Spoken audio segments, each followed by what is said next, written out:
let me just check this microphone. How is it? Is it all right? Hello. Hello. Hello. Hello.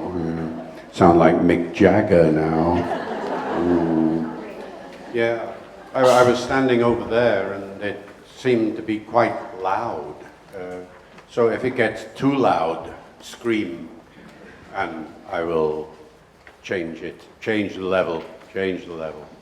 Hey, it's lovely to be here. I'm really thrilled. It's my first time in Ancona and I feel really at home because I come from North Wales, a little town called Holyhead, and that is the port for Dublin. That's where the ferries go to Dublin. So from my house, I can see Seaport, as it were, because that's where we're staying, in Seaport. So I felt very much at home as soon as I arrived here this afternoon.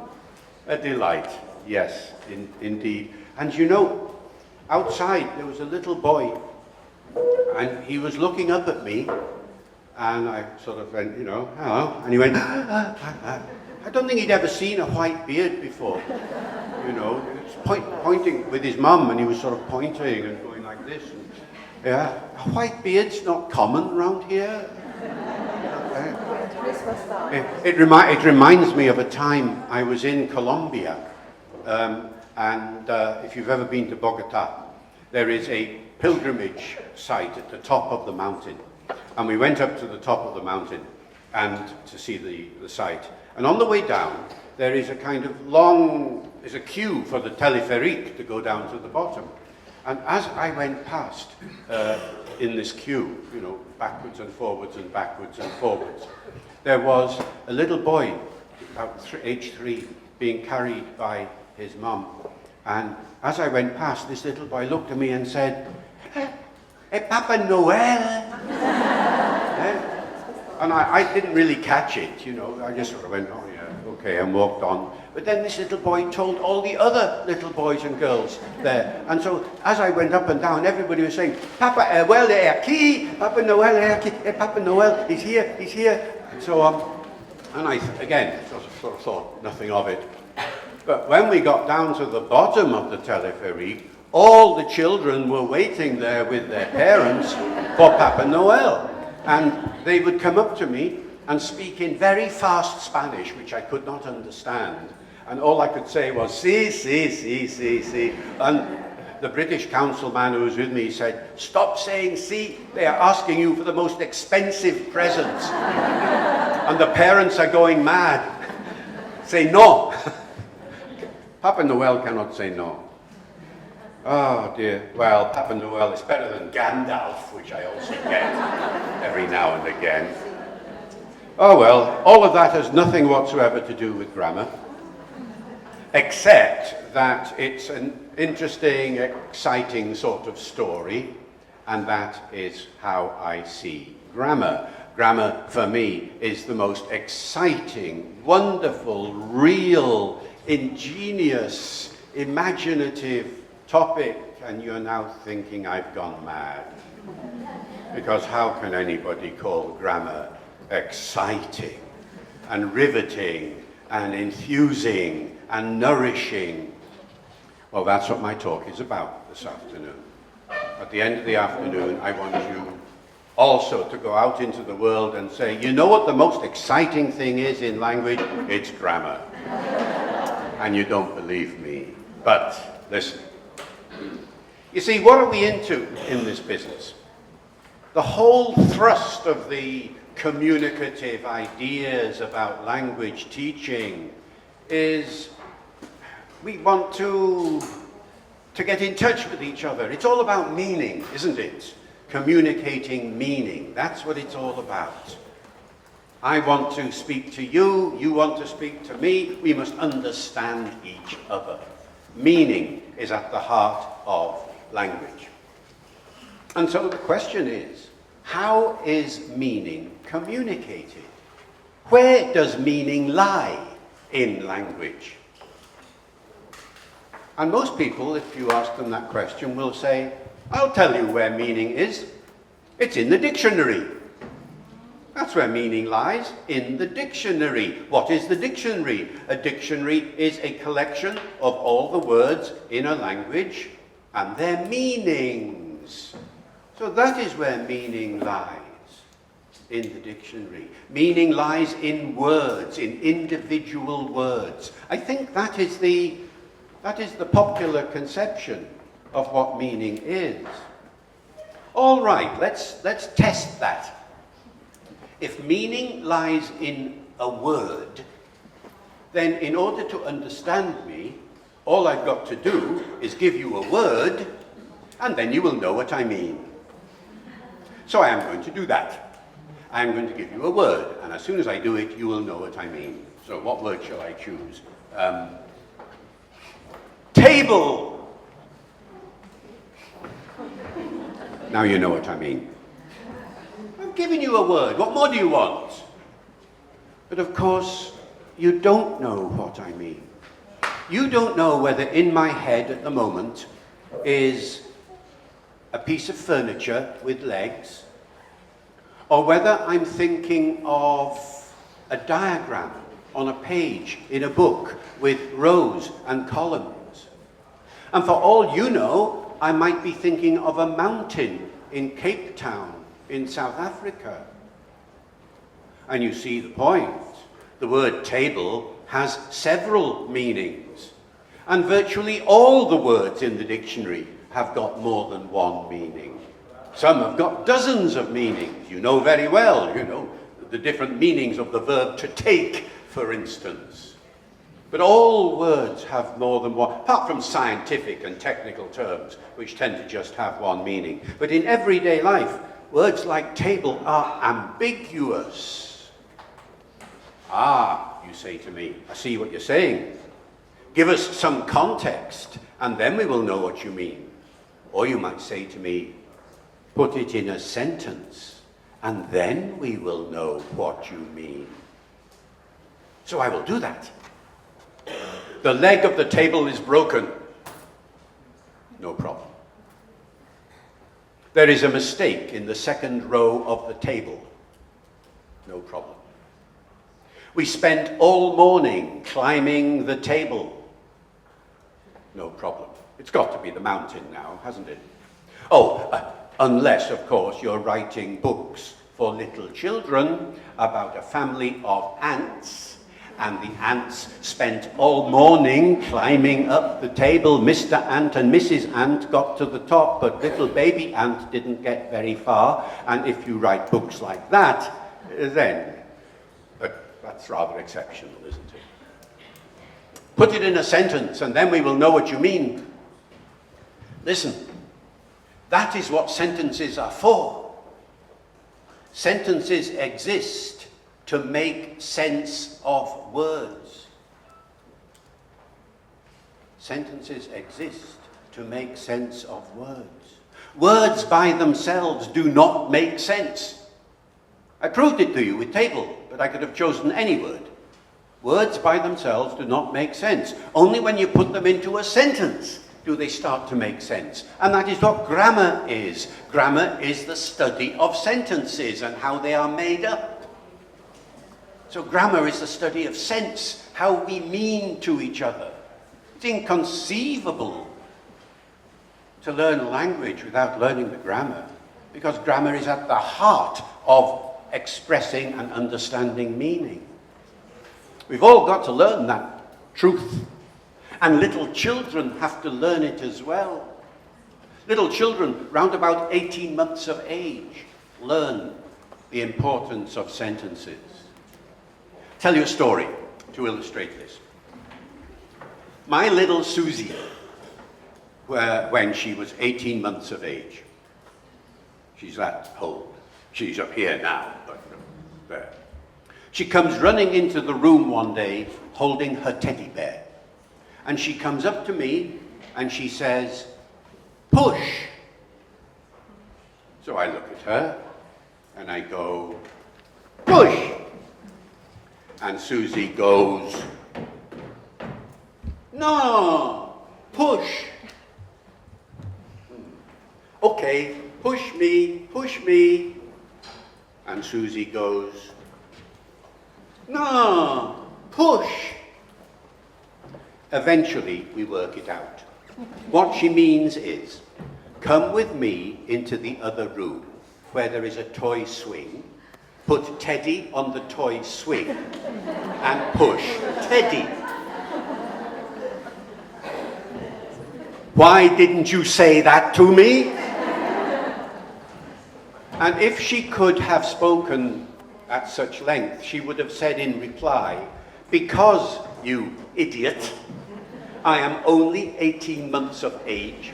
I am at the one-word stage of sentence development. I have not yet learned the importance of sentence structure. Come back and see me in 6 months' time, and I shall be able to tell you who does what to whom. And indeed, at age 2, she had begun to do that. At age 2, she could say, me push you push me, you push Teddy in there on swing. Yes, at age 2, she's fine. She had learnt the power of sentences. And that's why they're so important, and that's why grammar is so important. Now, the trouble with the way in which people think about grammar, the reason why people think grammar is rather boring and rather dull and rather mechanical and full of rules and all the rest of it. If you think that grammar is all about nouns and verbs and prepositions and subjects and verbs and objects, and that's all there is to grammar, then you are wrong. That is just the tiniest part of grammar, the tip of the iceberg of grammar. Knowing the names, knowing the grammatical terms, knowing how to analyze a sentence. Oh, I can do that. That is a subject, that is the verb, that is the object. I know my grammar. And if you're teaching people the grammar of a language, sometimes that's the impression one gets, that that's all there is to it, to be able to analyze the sentence and to name the parts. That's not what grammar's about, really. Let me give you an analogy. You want to learn to drive. So you go to a driving instructor, and he says, come in, I'll teach you to drive. Sit in the car. So you sit in the car. And he says, right, now, this is the steering wheel. Repeat. This is the steering wheel. Good. This is the brake. Repeat. This is the brake. Good. That is the accelerator. Repeat. That is the accelerator. And so on. And 20 minutes later, he has named all the parts of the car, and he gets out and says, now you're fine, you can drive. Absurd, yes? But that's how people deal with grammar. You think, after you've learnt to name all the bits and pieces, that you now know grammar, that you can use grammar. No, it hasn't even begun. Why did you want to learn to drive in the first place? Because the idea of having a car and going wherever you want and visiting exciting places is why you wanted the car. It's the same with grammar. Where do you want to drive your grammar to? Why did you want grammar? What do you want to do with it? What do you want to do with your grammar? That's the key. So here's another story. I'm in a literary festival in England, and I've been giving a talk. And a teacher was there with a group of 8 and 9-year-olds, some between 8 and 10, say, primary school, sitting in the little play area outside. And as I came out from giving my talk, she said to the children, oh, look, there is Mr. Grammar. Okay, right. Come and talk to the children. Oh, Lord, I am scared of children. I'm scared of little children. I mean, I've had several, but I'm still scared of them. Oof, they suck the energy out of you, do they not? Those of you who have to teach, I take my hat off. If I had a hat, I would take it off to you. Only once did I ever go into a primary school to teach a class. Just once. And that was only because my uncle was the headmaster. And he was a bit ill, and he said, would I come in and give them a spelling test? So I came in, and there was this class of 6 or 7-year-olds there. And I was there for half an hour. And at the end of that half an hour, I was dead. I was exhausted. How you do it all day long, I have no idea. Oof. Anyway, here was this little group of kids. What do I do? So I said to them, do you know about grammar? And they said, oh yes, we know about nouns and verbs and that, because they'd been taught some of that sort of stuff, you see. So I said, well, is that what you want to do with your lives? What do you really want to do in studying language? What do you really want to do?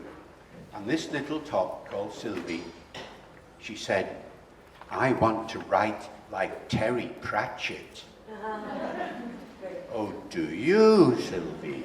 Ah. And the others all said, I want to write like Terry Pratchett as well. I want to write like Harry Potter. No, Harry Potter wasn't the writer, but that's another story. No? And they'd all been reading these stories, or they'd seen the films, and they all wanted to write like this. Okay, I said. Fortunately, I know Terry Pratchett's books quite well. I knew Terry Pratchett. And I said, okay, which is your favorite book? And it was the one they were reading, of course. The Carpet People, it happened to be. So I said, let me see. So you want to write like Terry Pratchett? Well, let's see how Terry Pratchett writes, shall we? Okay. And I already knew what I was looking for. I said, look, there's an example. There's an example. Let me tell you. He saw the gleam of 1,000 eyes, green, red, and white. Isn't that a good sentence? Oh, yeah, that's a really exciting sentence. Makes me all creepy. Say it again. They saw the gleam of 1,000 eyes, green, red, and white. Do you know what's interesting about that, Sylvie? It's not the normal way we say that in English. Normally we'd say, I saw the gleam of 1,000 green, red, and white eyes. Normally, adjectives go before the noun, don't they? Yes. And Terry has put them after the noun. So he has. What's the difference? Well, what is the difference? You tell me now. Which is the more atmospheric sentence? I saw the gleam of 1,000 green, red, and white eyes, or I saw the gleam of 1,000 eyes, green, red, and white. And everybody would say the second sentence is more atmospheric than the first. It adds drama because of the way the adjectives are separated out and each is given a separate tone unit in intonation. Putting adjectives before the noun is normal. That's what we do almost all the time. So if you want to be special, if you want to say something atmospheric, as Terry Pratchett does quite often, but not all the time, of course, then put the adjectives after the noun and see what happens. Oh, yeah, can we try it? Can we try it, please? And here's these kids bouncing up and down now, wanting to do grammar. You see the point? The excitement comes not by, oh dear, adjectives go before the noun in English, but, if I do something with these adjectives, I can fulfill my career ambition, which is to write like Terry Pratchett. And so they started practicing. The old ruined house stood on the hillside. They themselves did this. Nobody had to teach them. Look, the house, old, ruined, stood on the hillside, writes one of these little children. And they started doing it over and over, and the teacher was sort of nodding happily, because these kids have bright eyes now, and they're thinking grammar is the best thing that God's ever invented. Of course, as the teacher told me in an email sometime afterwards, Sylvie then started putting adjectives after the noun every time that there was a noun phrase. And she had to control her, pull her back and say, Sylvie, hey, don't do it all the time. Terry Pratchett doesn't do it all the time. This is special. Oh, so special. Any bit of grammar can be dealt with in that way. Any bit. Doesn't matter what it is. You can deal with it in that way. Because you're doing two things. You are asking what is the meaning of the grammatical construction, and then you are saying what is the effect of that grammatical construction on my listeners and on my readers. And these are the two perspectives within which all grammar should be placed. If you think of grammar as a separate subject, I'm going to have a class on grammar, then it's bound to be a bit boring or analytical or mechanical. But if you say, I'm going to have a class on how we mean to each other and what the effect is of how we mean to each other, and this is how grammar helps us to mean and to be effective, then it's a bit different. And in my subject, there are two terms that you need to know, and I'm sure you know them. The first term is semantics, for the study of meaning. Grammar needs to have a semantic perspective. You need to put it in the context of meaning. And the other term may not be so familiar. It's the term pragmatics. Grammar needs to have a pragmatic perspective. Let me explain what I mean by that. Pragmatics is now a branch of linguistics. The word is just an application of the everyday use of the word pragmatic. If I say, Marios here is a very pragmatic guy, what do I mean? I mean that he's rather cool and laid back, and hey, over here he behaves in one sort of way because that's the best way to behave, and over here he behaves in a different sort of way because that's the best way to behave. He adapts his behavior to the circumstances in which he finds himself. The opposite of pragmatic is being dogmatic. If you're dogmatic, you always behave in a certain way, no exceptions. And most of us like to feel we're cool and pragmatic, I suspect. Anyway, it's the same in language study. If you're being pragmatic with language, you are choosing how to behave. And this is what you do all the time, oh teachers. You choose, and you get your kids to choose. And when you correct their work, you are saying you made the wrong choice there. It should have been this rather than what you chose to do. We're always choosing. Shall we write formally or informally? Shall we say, I'm going or I am going? Shall I use the present tense or the past tense for telling this story? There is always a choice to be made. And to explain the choice, you have to talk about the meaning and you have to talk about the effect. So take that choice between present and past tense. If I'm telling you a story, I have a choice, don't I? I can say to you, last week, I was walking down the road and I saw this man going into a shop. And I said to him, past tense, past tense, past tense. Or I could say to you, last week, I'm walking down the road and I see this man and he walks into a shop and I say to him, present tense. What's the difference?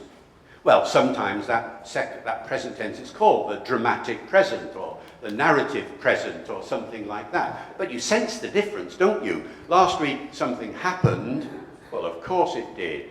Last week something happens. And immediately you bring the past into the present and it sounds more dramatic and more involving than it was before. So there is always a choice, and pragmatics studies the choices. So every bit of grammar that you find yourself wanting to study or teach, make sure that you place due emphasis on the meaning and the effect that your grammatical selection makes. Don't just stick with the grammatical bit. Make sure you go beyond that. And now to illustrate this, I'm going to give you a longer example before I stop and we have some questions and things, perhaps. And the example I'm going to take is of a construction that you've all had to teach, I suppose, at some point or another, the difference between active sentences and passive sentences. One of the slightly more complex areas of grammar, and one that's unfamiliar perhaps to many Italian speakers, because you don't use the passive in the same sort of way as it's used in English. Your constructions are rather different. You have the passive, but it's not as frequent as it is in English. It is a very frequent construction in English. More frequent than people think. Now, just to remind you, active versus passive. Active sentence, the cat chased the mouse. Passive sentence, the mouse was chased by the cat. That's the distinction, right? By the way, whenever you introduce students to a technical term, like active and passive, do explain the terms, why they are there, where they came from. Who invented the terms active and passive? Not me, not modern linguists. No, these terms go way back, 2,000 years ago, down the road. Roman grammarians and Greek grammarians. These are the people who invented these terms. And they thought of it like this. Active. The cat chased the mouse. The cat is doing the chasing right from the beginning of the sentence. The cat is being very active right from the beginning of the sentence, chasing this little mouse that is at the end of the sentence, a long way away. And the action goes all the way through, whereas the mouse was chased by the cat. The mouse is at the beginning of the sentence. Think Tom and Jerry, okay? So he's just sitting there, minding his own business. Hello, I am a mouse. I am in a sentence. It's a really nice sentence, this. The mouse was, yes, and is. The mouse is, I love the present tense. Yes, the mouse is chased. I like the sound of that. If it's being chased by a female mouse, I have no problem with this. The mouse is chased by, oh, come on, tell me, the mouse. The mouse is being passive all this time. He's not doing anything. Until you get to the end of the sentence. The mouse is chased by the what? By the cat? I am out of here. Now, then it moves. But for 3/4 of the sentence, the mouse is passive. And that's why the term came to be used. The agent at the end is what forces the action. There's no action at the beginning. Okay, so now let's have a look at the difference between the two. The grammatical difference.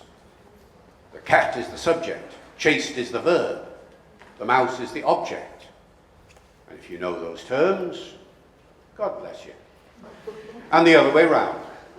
The mouse is the subject, was chased is the verb phrase, by the cat is an agent or an adverb phrase, and there's various terms for it. The concept of the agent is at the end there. That's the grammatical knowledge for that sentence. But is that the end of the story? You know, when I learned grammar in school, when I was a teenager, all those 30 years ago or so, 40, 50-ish, I was taught like that. And that was the end of the story. Right, you know how to analyze those two sentences, good. You've learned the difference between active and passive. Now let's move on to something else. But that's not the end of the story. It's hardly even the beginning, because it lacks the semantic perspective and the pragmatic perspective. So let's look at those two now. The semantic perspective asks you, what is the meaning of the difference? What is the meaning of the choice? So what is the difference in meaning between the cat chased the mouse and the mouse was chased by the cat? Cat chased the mouse. The mouse was chased. There is no difference in meaning. No, there's no difference in meaning at all. So here's the question. Why have both? What's the point? Why have two ways of saying the same thing? Seems stupid. There has to be a reason. Otherwise, we'd end up with only one of them. What is the difference? And the difference is this, that with an active sentence, you have to say the whole thing. You can't leave out the object. You can't in English say, the cat chased. Finish it, finish it. You have to have the object. If you know your grammar, it's a transitive verb. The other one, the mouse was chased.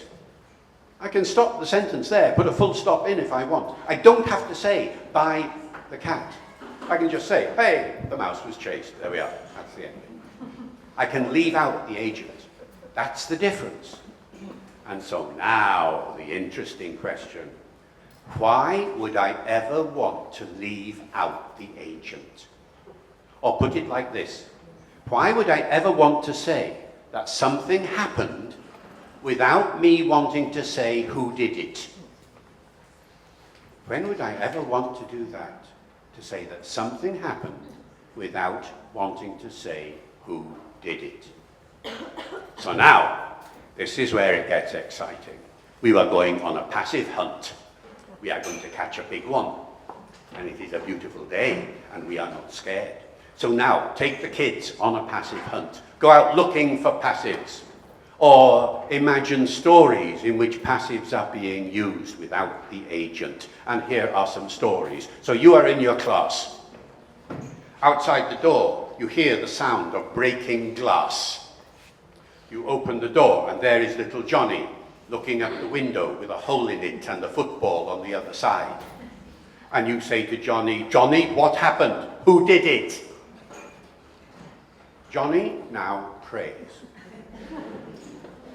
Dear Lord, he says, this teacher has asked me an annoying question.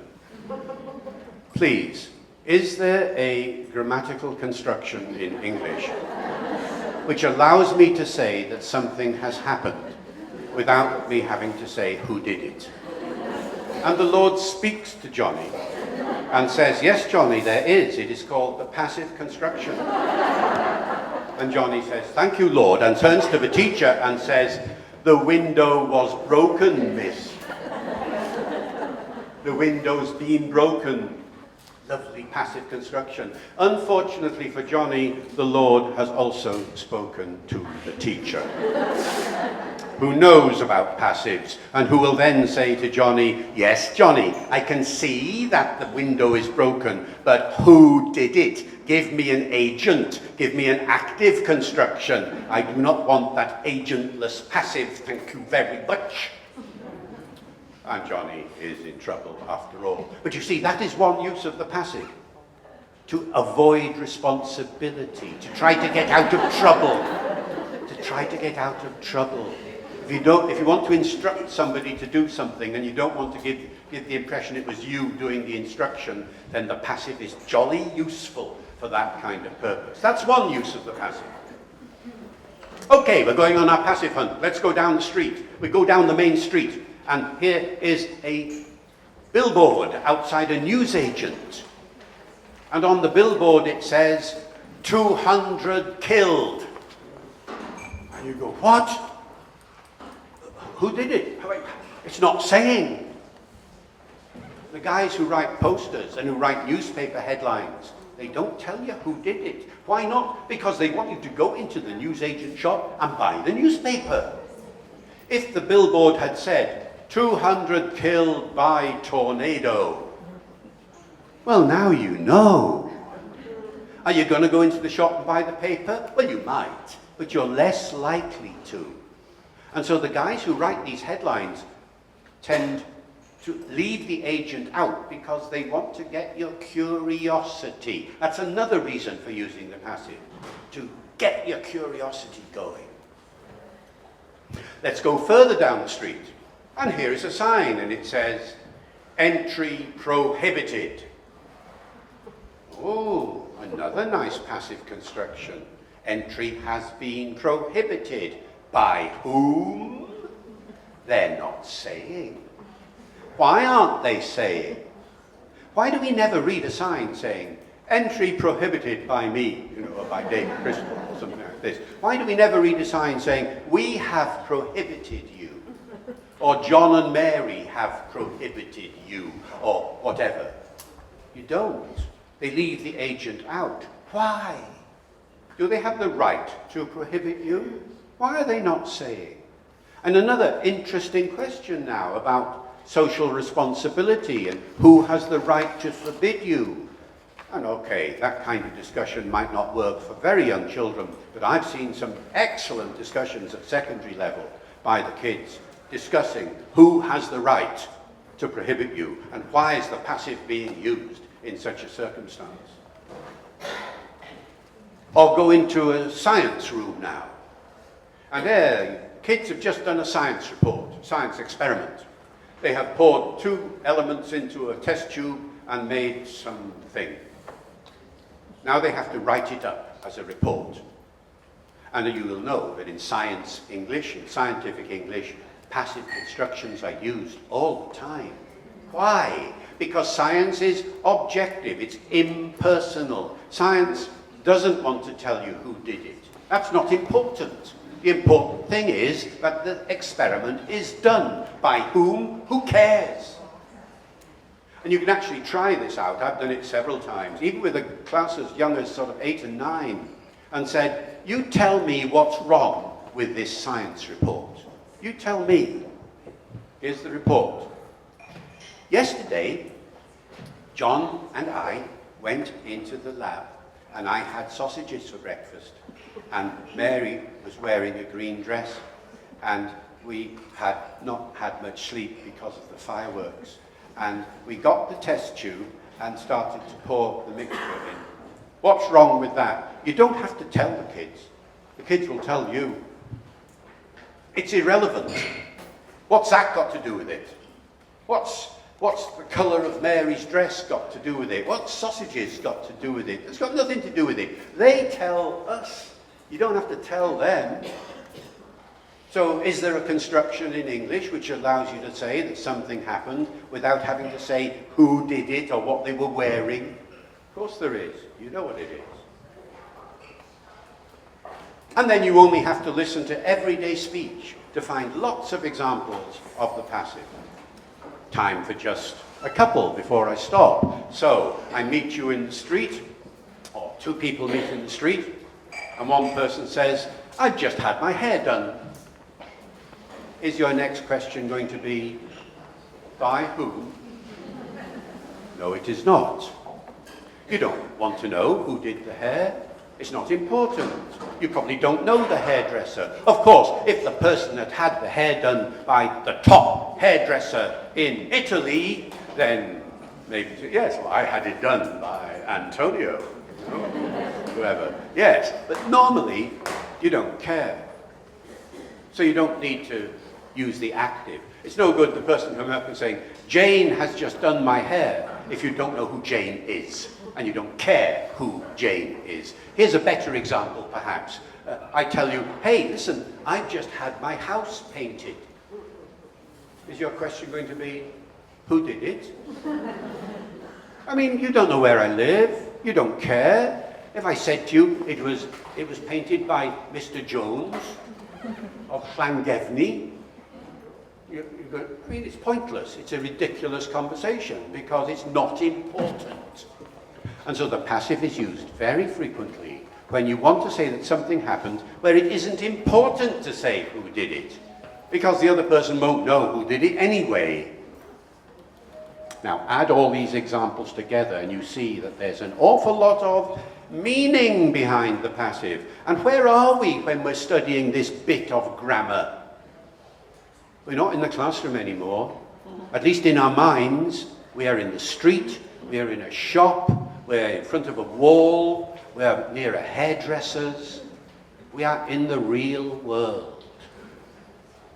And that's what grammar does. It brings you into the real world. And that is why I began by saying grammar is a real world experience. And real world experiences are interesting and intriguing and exciting. The real world is Terry Pratchett. The real world is all these things. And grammar is a key to entering those real worlds. Thank you.